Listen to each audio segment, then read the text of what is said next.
एक घने और सुंदर जंगल में एक गधा और एक लोमड़ी रहते थे।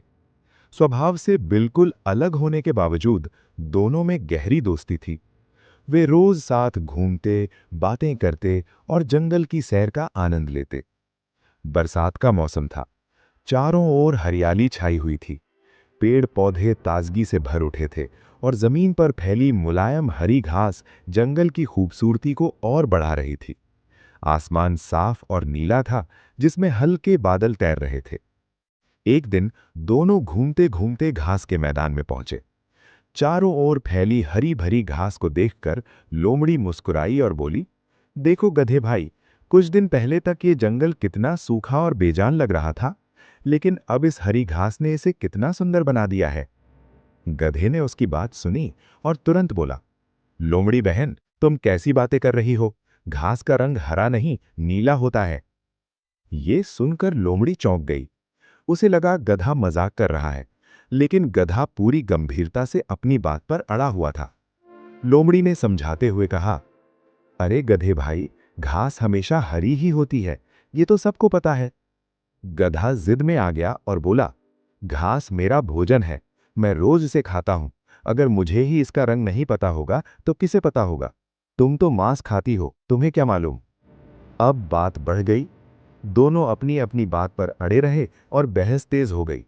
कोई भी पीछे हटने को तैयार नहीं था।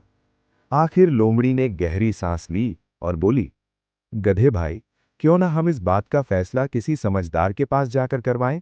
जो सही होगा वही माना जाएगा। गधे ने तुरंत हामी भर दी। ठीक है, चलो। जंगल में एक बूढ़ा बंदर रहता था, जो अपनी बुद्धिमानी के लिए मशहूर था। जंगल के सभी जानवर अपने झगड़े सुलझाने के लिए उसी के पास जाते थे। दोनों उसके पास पहुंचे और पूरी बात बताई। लोमड़ी ने विश्वास के साथ कहा, बंदर जी, आप जो भी फैसला देंगे हमें मंजूर होगा। बंदर ने दोनों की बात ध्यान से सुनी, कुछ पल सोचा और फिर बोला, घास का रंग नीला होता है, इसलिए इस बहस में गधा सही है। ये सुनते ही गधा खुशी से झूम उठा। वो नाचते गाते वहां से चला गया। लोमड़ी हैरान रह गई। उसे बंदर के फैसले पर विश्वास नहीं हुआ। गधे के जाने के बाद उसने धीरे से पूछा, बंदर जी, आप तो खुद जानते हैं कि घास का रंग हरा होता है, फिर आपने ऐसा फैसला क्यों दिया? बंदर मुस्कुराया और बोला, तुम बिल्कुल सही कह रही हो, घास का रंग हरा ही होता है, लेकिन गलती तुम्हारी है। लोमड़ी चौंक गई। मेरी गलती? बंदर ने शांत स्वर में कहा, तुम एक समझदार प्राणी हो, फिर भी तुम एक मूर्ख गधे से बहस कर रही थी, जो सच्चाई समझने के लिए तैयार ही नहीं था। बुद्धिमानी ये नहीं कि तुम सही हो, बल्कि ये है कि तुम किससे बहस कर रहे हो।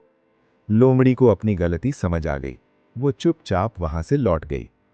सीख: मूर्ख व्यक्ति से बहस करने में समय और बुद्धि दोनों व्यर्थ जाते हैं। समझदारी इसी में है कि ऐसे विवादों से दूर रहा जाए।